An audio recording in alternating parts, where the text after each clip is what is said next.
சௌபி போன Saturday veg momo செஞ்சீங்க. இந்த சாட்டர்டேயும் வெஜ் தானா?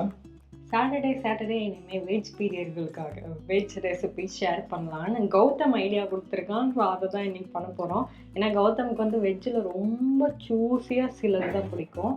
அதில் கல்யாணம் ஆகி நான் வந்து அந்த ஃபஸ்ட்டு மந்த் சமையல் பண்ணி கொடுப்போம்ல ஹஸ்பண்டுக்கு ஆசையாக, அதில் வந்து வெஜ் ரெசிபீஸில் சிலது பண்ணேன். அதில் ஃபஸ்ட்டு பிடிச்சது வந்து பன்னீர் பட்டர் மசாலா, அடிக்கடி செய்ய சொல்லிகிட்டே இருப்பான். அடுத்து பிடிச்சது பார்த்தீங்கன்னா ஆலு பராத்தா வித் தேச்சா, கூடவே மசாலா தயிர். இது மூணும் கொடுத்தா அவனுக்கு காரமே பிடிக்காது, ஆனால் அந்த தேச்சாவோட அந்த ஆலு பராத்தாவை அள்ளி சாப்பிட்டுக்கிட்டே இருப்பான். ஸோ அதனால் இன்றைக்கி உங்களுக்கு கூட ஆலு பராத்தா தேச்சா வித் மசாலா தயிர் தான் எப்படி செய்யறதுன்னு காட்டுப்பார். ஸோ நான் ஆல்ரெடி பார்த்தீங்கன்னா உருளைக்கிழங்கு வேக வச்சு ஆற வச்சுருக்கேன். நீங்கள் ஸ்டார்ட் பண்ணுறீங்கன்னா உருளைக்கிழங்கு வேக போட்டு அடுத்து பண்ண வேண்டிய வேலை மாவு பிசைஞ்சு வைக்கிறது. ஏன்னா மாவு ஒரு அரை மணி நேரமாவது ஊறணும். நார்மலாக சப்பாத்திக்கு எப்படி மாவு பிசைவோமோ அதே மாதிரி தான் இப்போ ஃபஸ்ட்டே நம்ம மாவு பிசைஞ்சு வச்சுப்போம். அதுக்கு நான் கோதுமை மாவு எடுத்திருக்கேன். இதுக்கு தேவையான அளவு உப்பு சேர்க்கணும். சப்பாத்தி மாவு பிசைய ஆல்ரெடி நிறைய பேருக்கு தெரியும், அதனால் சொல்ல வேணாம்னு நினைக்கிறேன்.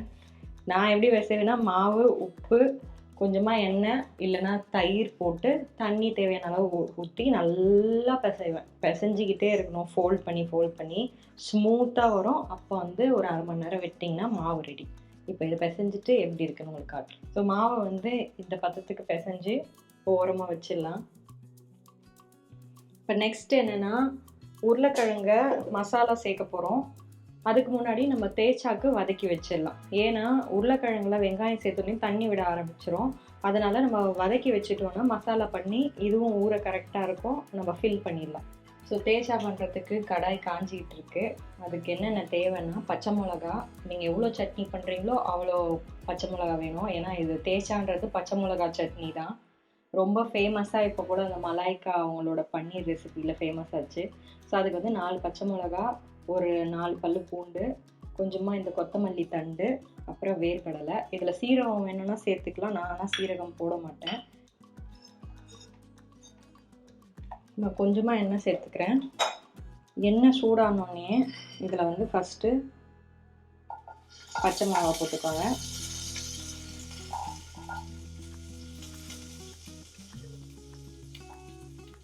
கொத்தமல்லி வதக்க வேண்டாம்.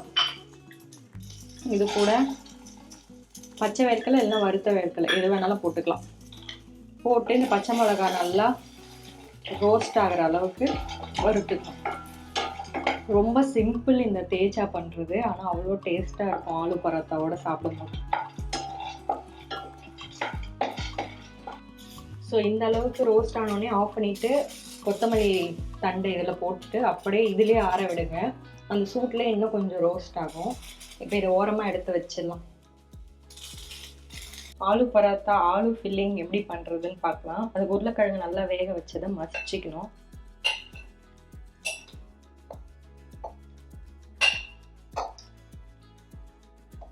கையிலையும் மசிச்சிக்கலாம், இல்லைன்னா இந்த மாதிரி பொட்டேட்டோ மேஷர் வச்சு நீங்கள் நல்லா மேஷ் பண்ணிக்கோங்க.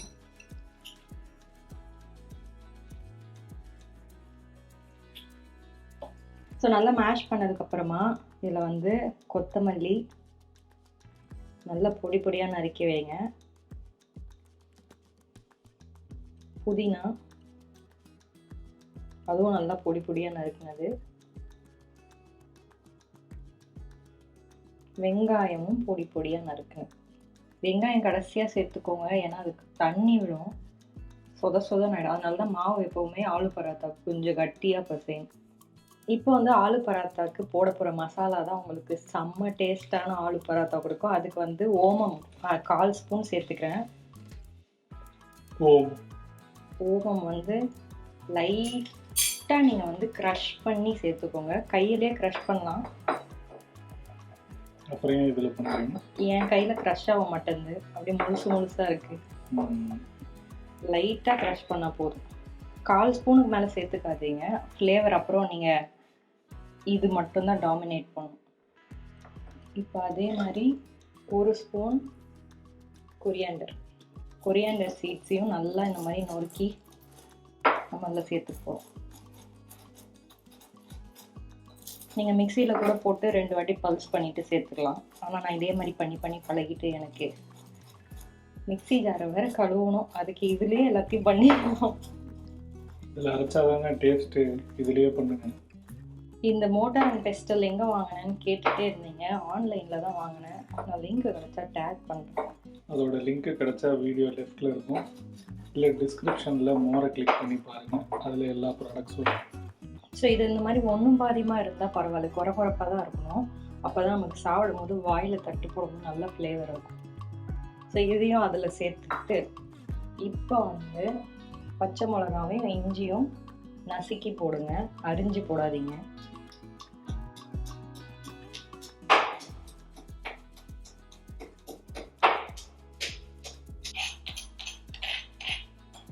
ஸோ மிளகாவும் இஞ்சும் இந்த அளவுக்கு நசுங்கினதை எடுத்து அப்படியே சேர்த்து இதெல்லாம் இந்த மாதிரி நசுக்கி போட்டால் தான் டேஸ்ட்டு, அரைச்சி போடுறத விட. இப்போ இதில் வந்து கொஞ்சமாக காஷ்மீரி ரெட் சில்லி பவுடர் ஒரு 1/2 ஸ்பூன் சேர்த்துக்கோங்க. அதே மாதிரி ஜீரகத்தை நல்லா ரோஸ்ட் பண்ணி பவுடர் பண்ணது ஒரு 1/2 ஸ்பூன். நெக்ஸ்ட்டு வந்து amchur powder, try mango powder இருக்குல்ல, அது ஒரு 1/2 ஸ்பூன். நெக்ஸ்ட்டு வந்து இந்த அனார்தனா பவுடர், இது வந்து மாதுளை விதை இருக்குல்ல, அதை காய வச்ச பவுடர். இது ஒரு மாதிரி மைல்டான டேங்கி ஃப்ளேவர் கொடுக்கும். இது ஒரு சீக்ரெட் இன்க்ரீடியன்ட். ஸோ நெக்ஸ்ட்டு வந்து கசூரி மேத்தி, இதை நல்லா க்ரஷ் பண்ணி சேர்த்துக்கோங்க.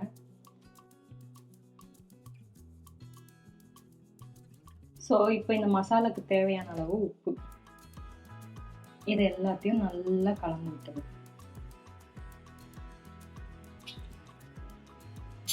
நம்ம மிக்ஸ் பண்ண பொட்டேட்டோ மசாலா இப்படி தான் இருக்கும். இது அப்படியே சாப்பிட்டிங்கன்னா அந்த பானிபூரி சாப்பிட்ட ஒரு ஃப்ளேவர் கிடைக்கும்ல, அது கிடைக்கும். இப்போ கௌதம் ஃபேஸில் இந்த ரியாக்ஷன் எப்படி இருக்குது, ஃபில்லிங்க்கு பார்க்கலாம்.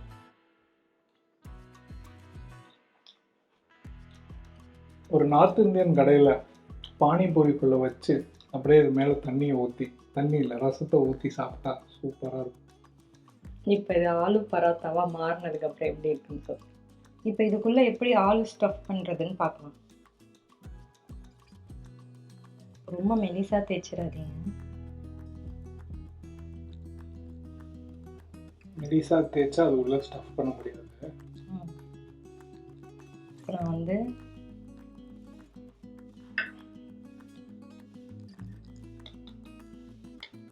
இவ்வளோ திக்காக தேய்ச்சிருக்கேன்ல, இதை வந்து கையாலே இந்த மாதிரி அழுத்திடணும். அழுத்துனீங்கன்னா இப்படி வரும் உங்களுக்கு. இங்கே திக்காக தான் இருக்கும் மாவு, ரொம்ப திக்காக இருக்கும் மாவு. இங்கே வந்து தின் ஆகிட்டே வரும். இப்போ இது உள்ள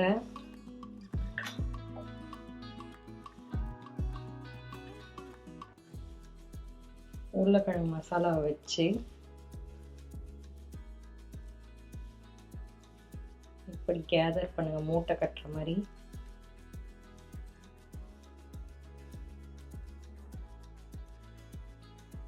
இப்படி மூட்டை கட்டிட்டு மோமோஸ் அவ்வளோதான், எக்ஸ்ட்ராவை பிச்சு எடுத்துருங்க. ரொம்ப மாவு இருக்கும் இல்லைன்னா. இந்த இடத்துல மாவு போட்டு இதை இப்படி திருப்பி வச்சு ரோல் பண்ணிடணும். கொஞ்சம் மெதுவாக பண்ணுங்கள். எடுத்தோடனே பொசக்குன்னு வச்சிங்கன்னா பச்சக்குன்னு அடிச்சிடும். அதனால் ரொம்ப ஜென்டிலாக நம்ம நடுவில் வச்ச ஸ்டஃபிங்கை எல்லா இடத்துலையும் பரப்பணும். அதுதான் இந்த வேலை. பரப்புவேன், எல்லார்கிட்டையும் இந்த ரெசிபியை பரப்புவேன். ஸோ இந்த மாதிரி திரட்டினதுக்கப்புறம் டைரெக்டாக தவாவில் போட்டுருவோம். ரெண்டு சைடும் லைட்டாக ரோஸ்ட் ஆனதுக்கப்புறமா நம்ம நெய் தடவணும். எண்ணெய் போடாதீங்க, நெய் போட்டிங்கனாலும் சூப்பராக இருக்கும்.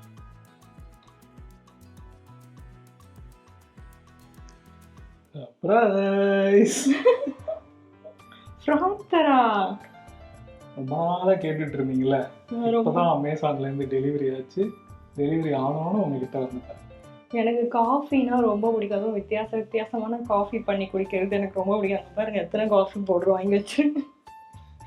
ஸோ அதுக்கு வந்து கௌதம் கிட்ட சொல்லிட்டு இருந்தேன், நல்ல ஃப்ராத்தர் ஒன்று ரிவ்யூ பார்த்து சொல்லுடா, வாங்க போகிறேன், ஹேண்ட் ஃப்ராத்தராக இருந்தால் கூட பரவாயில்ல அப்படின்னு. அவன் வந்து எலக்ட்ரிக்லேயே வாங்கி கொடுத்துருக்கான், அகாரோ பிராண்டா. தேங்க்யூ. காஃபி போட்டு தரேன், குடிக்கணும். ஒரே ஒரு வாட்டி.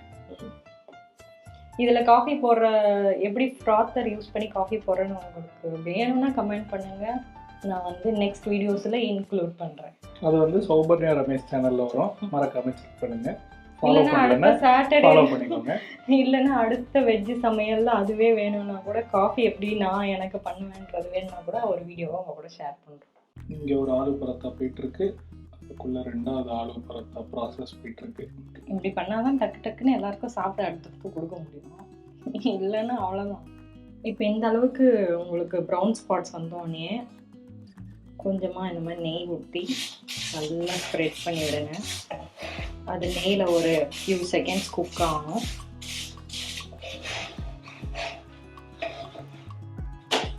ரெண்டு பக்கமும் மலை சாரல் போல தூவி விடணும். முதல்ல எண்ணெய் இல்லாமல் குக் பண்ணிவிட்டு அதுக்கப்புறம் எதுவுமே அப்ளை பண்ணாமல் குக் பண்ணிவிட்டு ப்ரௌன் ஸ்பாட்ஸ்லாம் வந்ததுக்கப்புறமா நெய் லைட்டாக அப்ளை பண்ணும். அவ்வளோதான், நம்மளோட ஆலு பராத்தா ரெடி. வதக்கணும்ல மிளகா சட்னி, அதை வந்து இந்த மாதிரி டிங்சிக்கில் போட்டு பவுன் பண்ணிங்கன்னா டேஸ்ட்டு சூப்பராக இருக்கும். எப்போவுமே அதில் மிளகா தான் ஜாஸ்தியாக போடுவாங்க, ஆனால் நான் வேர்க்கடலை ஜாஸ்தியாக போட்டுட்டேன். எனக்கு கௌதமுக்கு காரம் அந்தளவுக்கு பிடிக்காது.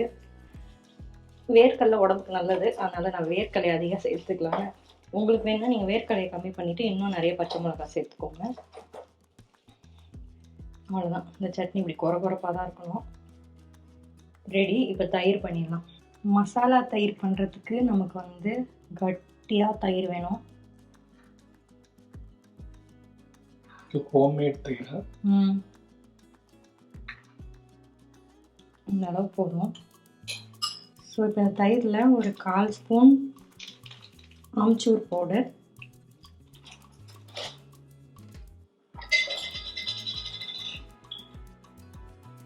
ஜீரக பவுடர்,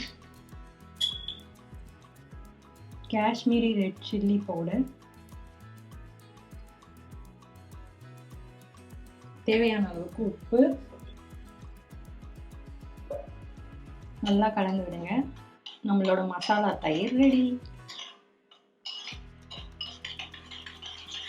அவ்வளோதான், நம்மளோட மசாலா தயிர் தேய்ச்சா ஆலு பராத்தா ரெடி. இதை எப்படி அசம்பிள் பண்ணுறதுன்னு இப்போ பார்ப்போம். ஸோ எப்போவுமே ஆலு பராத்தா நான் எப்படி சர்வ் பண்ணுவேன்னா, அது மேலே கொஞ்சம் பட்டர், அது பக்கத்துலேயே இந்த தேய்ச்சி அப்படி வச்சு தயிரோடு எடுத்துகிட்டு போய் கொடுப்பேன். கௌதம் தயிரை சைடில் வச்சுக்கிட்டு சாப்பிடுவாங்க. இப்போ வந்து கௌதம் டேஸ்ட் பண்ணி எப்படி இருக்குன்னு எல்லாருக்கும் சொல்லுவோம். இது 3த்தையும் நல்லா எடுத்துக்கிட்டு இதையும் போட்டு டேஸ்ட் பண்ணி பார்க்க போகிறேன்.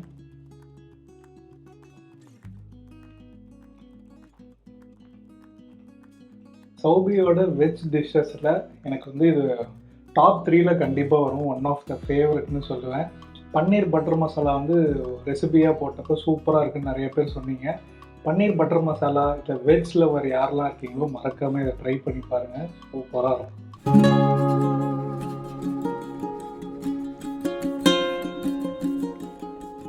சௌபிக்கு பசி எடுக்க ஆரம்பிச்சிருச்சு. ஸோ விலாக் முடிக்கிறதுக்கு முன்னாடியே 1-2 ரவுண்டு போகுது. சூப்பராக இருக்குது, ஒரு கம்ப்ளீட் மீல். இதில் உங்களுக்கு ப்ரோபயோட்டிக்கு தயிர் இருக்குது, வேர்க்கடலை இருக்குது. உங்களுக்கு பொட்டேட்டோ அன்ஹெல்தின்னு ஃபீல் பண்ணுறவங்க பொட்டேட்டோவுக்கு பதிலாக இதே ப்ராசஸில் நீங்கள் ஸ்வீட் பொட்டேட்டோ சேர்த்தும் பண்ணலாம், அதுவும் சூப்பராக இருக்கும். ஆனால் டேஸ்ட் மைல்டாக வித்தியாசமாக அந்த ஸ்வீட் பொட்டேட்டோ ஃப்ளேவர் வரும். பட் அது ஹெல்தி வெர்ஷன். அதே மாதிரி வீட் ஃப்ளவர் பிடிக்காதவங்க அதை மாற்றி நீங்கள் ராகியில் கூட பண்ணலாம். உங்களுக்கு ஸ்வீட் பொட்டேட்டோ ராகி இந்த பரோட்டா வேணும் ரெசிபி அப்படின்னா அதையும் கமெண்ட் பண்ணுங்கள். நாங்கள் அடுத்தடுத்த வெஜ் ரெசிபி டேஸில் உங்கள் கூட அதையும் ஷேர் பண்ணுறோம். பட் கண்டிப்பாக இந்த ஆலு பரோட்டாவை ட்ரை பண்ணுங்கள். ஏன்னா என்னோட ஃபேவரட், கௌதமோட ஃபேவரட், சூப்பராக இருக்கும். கண்டிப்பாக செஞ்சிங்கன்னா உங்கள் ஃபேமிலியில் இருக்கவங்க காம்ப்ளிமெண்ட் கொடுக்காம போகவே மாட்டாங்க. இந்த மாதிரி வேறு ஏதாவது வெஜ் ரெசிபி வேணும்னா கமெண்ட்டில் சொல்லுங்கள். உங்களை அடுத்த சூப்பர் டூப்பர் வீடியோவில் நாங்கள் சீக்கிரமாக பார்க்குறோம். Welcome to bye, see you.